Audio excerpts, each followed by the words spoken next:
নমস্কার দর্শক বন্ধুরা, ইমেজ বেঙ্গল হেলথ কেয়ার অনুষ্ঠানে আপনাদের সকলকে স্বাগত। এখনকার দিনে অল্প বয়সে কিডনি স্টোনে আক্রান্ত হওয়ার সংখ্যা ক্রমশই বাড়ছে। হঠাৎ প্রচন্ড পেটে ব্যথা, তার সাথে বমি, এরকম অনেক সিমটমস আমরা শুনে থাকি। আর স্বভাবতই যখন চিকিৎসকের কাছে যাচ্ছেন তখন ধরা পড়ছে কিডনি স্টোন। এই কিডনি স্টোন হলে আমাদের সব থেকে বড় যে প্রশ্নটা থাকে, আমাকে কি অপারেশন করতে হবে? অপারেশন মানেই আমাদের প্রত্যেকের একটা দুশ্চিন্তা। এটা একটা আজকের দিনে গুরুত্বপূর্ণ বিষয়। তাহলে আজকের দিনে আপনাদের কাছে যে বিষয়টা নিয়ে আমি জানবো এবং জানাবো সেটা হচ্ছে যে কিডনি স্টোনের প্রধান লক্ষণগুলো কি কি, কি করে বুঝবেন আপনার কিডনি স্টোন হয়েছে। কিডনি স্টোন হলে আপনার শরীরে পরবর্তীকালে যদি চিকিৎসা না হয় কি কি জটিলতা হতে পারে। তার পাশাপাশি কিডনির স্টোন যদি একবার হয় তাহলে কি দ্বিতীয়বার কিডনি স্টোন হওয়ার সম্ভাবনা থাকে, এবং কিডনি স্টোন আটকাবার উপায়, এই সমস্ত বিষয় নিয়ে আজকে আমরা জানবো। আমরা এসে উপস্থিত হয়েছি অ্যাপোলো মাল্টি স্পেশালিটি হসপিটাল এবং আমরা আমাদের মধ্যে পেয়েছি বিশিষ্ট কনসালটেন্ট ইউরোলজিস্ট ডক্টর শ্রুতিবেশ মণ্ডলকে। নমস্কার স্যার। নমস্কার দর্শক বন্ধুরা। কিডনি স্টোনস বলতে আমরা ইউরিনারি পুরো সিস্টেমে, মানে কিডনি, ইউরেটার, ইউরিনারি ব্লাডার, প্রস্রাবের রাস্তা যেখানে হোক স্টোন, এটাই আমরা মিন করে থাকি। এই কিডনি স্টোন যাদের হয় তারা সাধারণত কোনো ধরুন কোনো ডায়াগনস্টিকে গেছে, কোনো কারণে আল্ট্রাসাউন্ড করা হচ্ছে বা কিছু সিটি স্ক্যান করা হচ্ছে, একটা হচ্ছে অ্যাসিমটোমেটিক কিডনি স্টোন ধরা পড়ে, যে তার একটা স্টোন আছে, হঠাৎ করে একটা টেস্ট করে ধরা পড়লো। কিন্তু ম্যাক্সিমাম ক্ষেত্রে যেটা হয়, ওদের পেটে প্রচন্ড ব্যথা হয়। এই ব্যথাটা না খুব একটা টিপিক্যাল একটা স্পেসিফিক ওয়েতে হয়, যেমন ধরুন লয়েন টু গ্রয়েন পেন বলা হয়।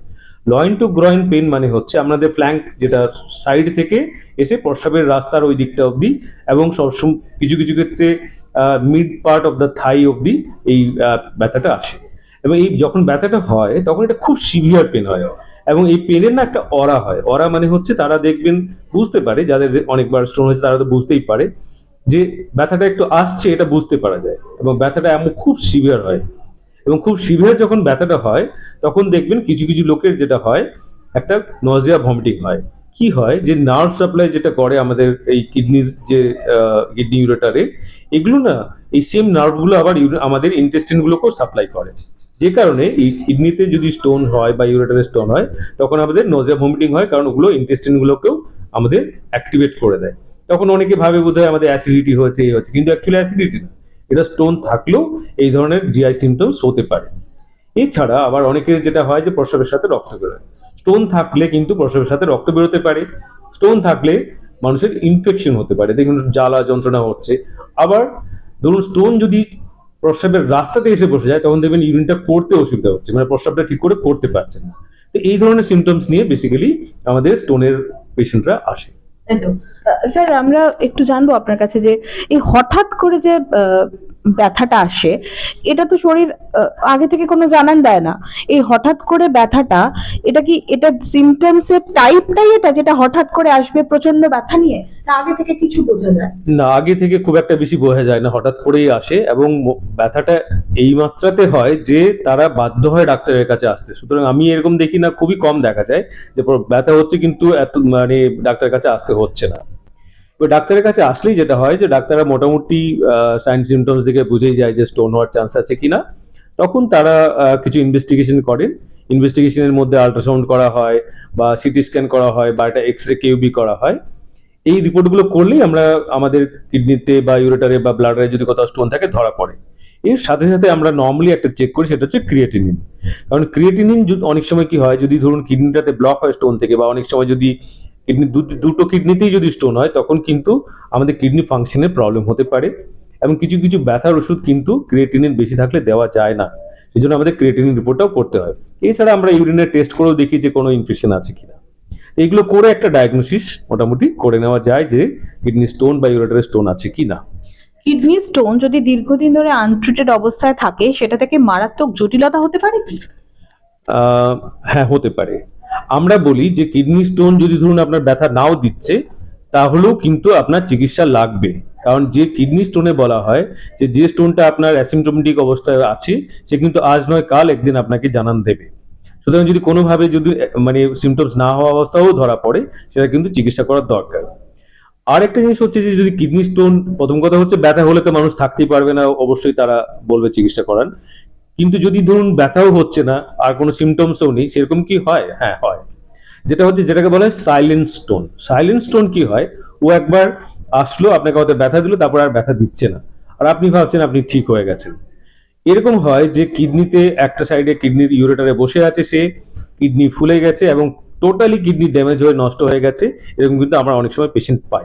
সুতরাং আপনার এই ধরনের যদি কোনো স্টোন থাকে, আপনি কিন্তু আনট্রিটেড অবস্থায় বা মানে ফলো আপ না করা বা ইনভেস্টিগেশন না করা অবস্থায় কখনোই থাকা যাবে না, না হলে আপনার কিডনি টোটালি ড্যামেজ হয়ে যেতে পারে, ব্লিডিং হতে পারে, ইনফেকশন হতে পারে। স্যার একটু চিকিৎসার প্রসঙ্গে আসবো। আমরা মনে করে থাকি অনেক দর্শক বন্ধু যে কিডনি স্টোন হয়েছে মানে অপারেশন করতে হবে, এটা কি সত্যি? না, একদমই না।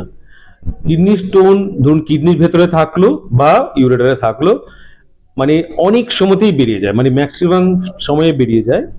যত লোকের কিডনি স্টোন হয় অনেকে বুঝতেই পারে না বেরিয়ে যায়, এবং এই বেরিয়ে যে যায় এটা কিছুটা ডিপেন্ড করে হচ্ছে কিডনি স্টোনের সাইজটা কত, বা ইউরেটারে যে স্টোনটা এসে বসে আছে তার সাইজটা কত। সাইজগুলো যদি ধরুন 4 mm, 5 mm, 6 mm হয়, তাহলে ম্যাক্সিমাম ক্ষেত্রেই কিন্তু এগুলো বেরিয়ে যায়। এগুলো বার হওয়ার জন্য আমরা অনেক সময় কিছু ওষুধ দিই, আমরা জল খেতে বলি মোটামুটি 2.5 থেকে 3 লিটার মতো, এবং বেশ কিছু ওষুধ এক্সপালশনের জন্য পাওয়া যায়, আলফা ব্লকার পাওয়া যায়, কিছু সিরাপ পাওয়া যায়, এবং তার সাথে সাথে যদি মনে হয় ইনফেকশন আছে তাহলে একটা আমরা অ্যান্টিবায়োটিকও দিই। এবং এই ধরনের যদি কোনো স্টোন থাকে, সেগুলো ধরুন কিডনির ভেতরে আছে, কোনো সিমটমস নেই, আমরা অনেক দিন ধরেই চিকিৎসা চালাই। কিন্তু যদি ধরুন ইউরেটারে থাকে, তাহলে আমরা এই ধরনের কনজারভেটিভ মেডিকেল ট্রিটমেন্ট কিন্তু আমরা 1.5-2 মাস অবধি দিতে পারি, প্রোভাইডেড ক্রিয়েটিনিনটা বাড়ছে না। ক্রিয়েটিনিন বেড়ে গেলে কিন্তু আপনার ওইভাবে ওয়েট করা যাবে না। স্যার আরেকটা বিষয়, যে একবার কিডনি স্টোন হয়েছে কারোর, তার ধরা পড়েছে, তার ট্রিটমেন্ট হয়েছে, কিন্তু তারপর তিনি আর ট্রিটমেন্ট থামিয়ে দিয়েছেন, তাহলে তার কি দ্বিতীয়বার কিডনি স্টোন হতে পারে? আমরা বলি 50% চান্স, মানে সত্যি খুব হাই চান্স যে আবার তার স্টোন হওয়ার। আসলে কি হয়, ধরুন স্টোন যে কারণে তৈরি হলো আমাদের শরীরে, সেই কারণটা কিন্তু থেকেই যায়। সেই জন্য যে একবার স্টোন হয়েছে তার কিন্তু আবার স্টোন হতে পারে। আমরা কি করি, যার একের বেশিবার স্টোন হয়েছে, মানে ধরুন 2বার হয়েছে, বা যার কারো মাল্টিপল স্টোনস হয়েছে, তাদের কিন্তু কিছু টেস্ট করা যায়, যে টেস্টগুলো করলে আমরা বুঝতে পারি যে স্টোনটা তৈরি হচ্ছে কেন। যদিও কিছু কিছু ক্ষেত্রে টেস্টের কোনো রেজাল্টে কিছু পাওয়া যায় না, সেক্ষেত্রে আমরা কিন্তু হয়তো বুঝতে পারি না, কিন্তু অনেক সময়তেই আমরা কি কারণে স্টোনটা তৈরি হচ্ছে সেটা আমরা বুঝতে পারি। যেমন ধরুন কারো ইউরিক অ্যাসিড বেশি আছে, তার কিন্তু ইউরিক অ্যাসিড স্টোন তৈরি হবে, এটা ধরেই নেওয়া যায়। সেক্ষেত্রে আমরা খাওয়া দাওয়া যেগুলো করে ইউরিক অ্যাসিড বাড়াতে পারে সেসব খাওয়াগুলোকে বন্ধ করি, বা ইউরিক অ্যাসিডের জন্য ওষুধ দিই। কিছু অক্সালেট স্টোন হয়, অক্সালেট যুক্ত খাবারগুলোকে আমরা বন্ধ করি, হাই প্রোটিন ডায়েট বন্ধ করা হয়। তো এই জিনিসগুলোকে করার দরকার। সুতরাং যদি কারো বারবার স্টোন তৈরি হচ্ছে, তার কিন্তু কিছু টেস্ট করতে হবে এবং তাদের কিছু প্রিভেন্টিভ মেজার্স দিতে হবে। কিন্তু স্যার আপনি যেটা বললেন যে যার সাইলেন্ট স্টোন হয়েছে তিনি তো বুঝতেই পারবেন না, তার তো কোনো ব্যথা নেই, তার তো শরীর কোনো সিমটমস দিচ্ছে না, তাহলে তিনি কি করে বুঝবেন এবং তিনি কি করে ট্রিটমেন্ট করবেন? না, এটা ম্যাক্সিমাম ক্ষেত্রে হয় যে একবার ব্যথা হয়েছিল, তারপরে ব্যথা সেরে গেছে, কোনো ফিজিশিয়ানের কাছ থেকে ওষুধ খেয়েছে, ব্যথা সেরে গেছে। তো এই ক্ষেত্রে আমরা বলি যে আপনার স্টোনটা বেরিয়ে গেছে, এটা কিন্তু আবার ইনভেস্টিগেশন করে চেক করা মানে একদম করতেই হবে। কারণ আপনি যদি ধরুন একটা স্টোন ছিল এবং তা সাইলেন্ট হয়ে গেছে, সেটাকে যদি ফেলে রেখে দেন উইদাউট এনি টেস্ট যে বেরিয়ে গেল কি গেল না, তাহলে কিন্তু সমস্যা। স্যার একটু আমরা কিডনি স্টোন আটকাবার জন্য কি করব সেটা যদি একটু বলে দেন। দেখুন, যারা কিডনি স্টোন হয় তাদের তো কিছু কিছু কারণের থেকে হয়, যদিও সব পেশেন্টের ক্ষেত্রে আমরা এক্সাক্ট কারণটা খুঁজে পাই না। আমাদের একটা জিনিস করতে হবে যে কিডনি স্টোন হয় কেন, কারণটা হচ্ছে কিডনিতে ইউরিনে কিছু কিছু পার্টিকেলস থাকে, যে পার্টিকেল গুলো যদি বেড়ে যায় তাহলে স্টোন তৈরি হতে পারে, বা যদি জলের পরিমাণ, যেটাতে জলটাতে যেহেতু ডিজলভ হয়ে থাকে এই পার্টিকেল গুলো, তাহলে জলটা যদি খাওয়া কম হয়ে যায় তাহলে স্টোন হতে পারে। এটা হচ্ছে একটা ব্যালেন্স। এই ব্যালেন্সটাকে মেনটেন করার জন্য আমরা একটু হাইড্রেশনটাকে বেশি করব, মানে হচ্ছে ম্যাক্সিমাম 2.5 লিটার 3 লিটার অব্দি আমরা জল খেতে পারি। এছাড়া আমরা যেসব কিছু আমাদের লাইফস্টাইলের ব্যাপার আছে, আমরা যদি কারো ওভারওয়েট থাকে সেটাকে ওয়েটটাকে কমাতে হবে। যারা জিম এক্সারসাইজ করে তারা এক্সারসাইজ করতে পারে। যে ধরনের খাবারগুলো ধরুন অ্যাভয়েড করা দরকার সেগুলোকে অ্যাভয়েড করতে হবে, যেগুলো অক্সালেটস প্রচুর থাকে, বা প্রচুর ধরুন হাই প্রোটিন ডায়েট যেগুলোতে ক্যালসিয়াম ইয়ে থাকে, কিছু কিছু ক্ষেত্রে প্রচুর দুধের প্রোডাক্ট বা স্পিনাচ যেগুলোতে অক্সালেট থাকে, এই ধরনের খাবারগুলো অ্যাভয়েড করতে হবে।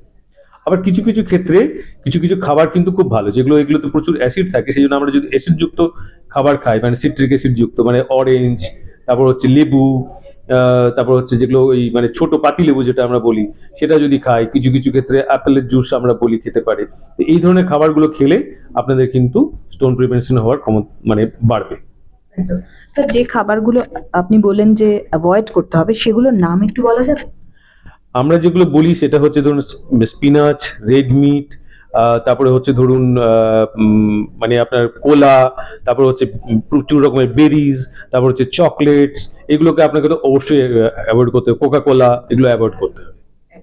স্যার, আজকের দিনে যেহেতু কিডনি স্টোনের সংখ্যা ধীরে ধীরে বাড়ছে বা আক্রান্ত হওয়ার সম্ভাবনা বেশি বেশি বাড়ছে, তো আপনি আপনার এই প্ল্যাটফর্ম থেকে কি বার্তা দেবেন? দেখুন, কিডনি স্টোনস হওয়াটা আপনি পুরোপুরি প্রিভেন্ট করতে পারবেন না, কিন্তু আপনি যদি বোঝেন যে কিডনি স্টোন আছে, আপনি চিকিৎসা নিলে আপনার কিন্তু কোনো সমস্যা হবে না। কিন্তু যদি আপনি চিকিৎসা না নেন এবং এটাকে যদি নেগলেক্ট করেন, আপনাকে মনে রাখতে হবে যে আপনার কিডনিটা কিন্তু পুরোপুরি ড্যামেজ হয়ে একদম ডায়ালিসিস অবধি পৌঁছতে পারে। সুতরাং কিডনি স্টোনকে আপনি কোনো মতেই নেগলেক্ট করতে পারেন না। ধন্যবাদ স্যার। দর্শক বন্ধুরা, আপনারা বুঝতেই পারলেন যে কিডনি স্টোনকে কখনোই অবহেলা করা উচিত নয়, এবং তার পাশাপাশি যেটা অত্যন্ত গুরুত্বপূর্ণ বিষয় স্যার বললেন যে সব কিডনি স্টোনে কিন্তু অপারেশনের প্রয়োজনও হয় না, অনেকগুলো ট্রিটমেন্ট আছে। শুধুমাত্র দরকার সঠিক সময়ে ডাক্তারবাবুর কাছে আসা এবং সঠিক চিকিৎসা, যার মাধ্যমে এটা সম্পূর্ণভাবে সেরে যায়।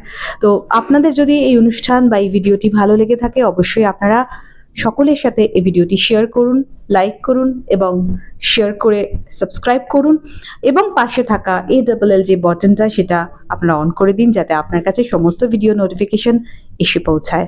সকলে ভালো থাকুন, সুস্থ থাকুন, নমস্কার। নমস্কার।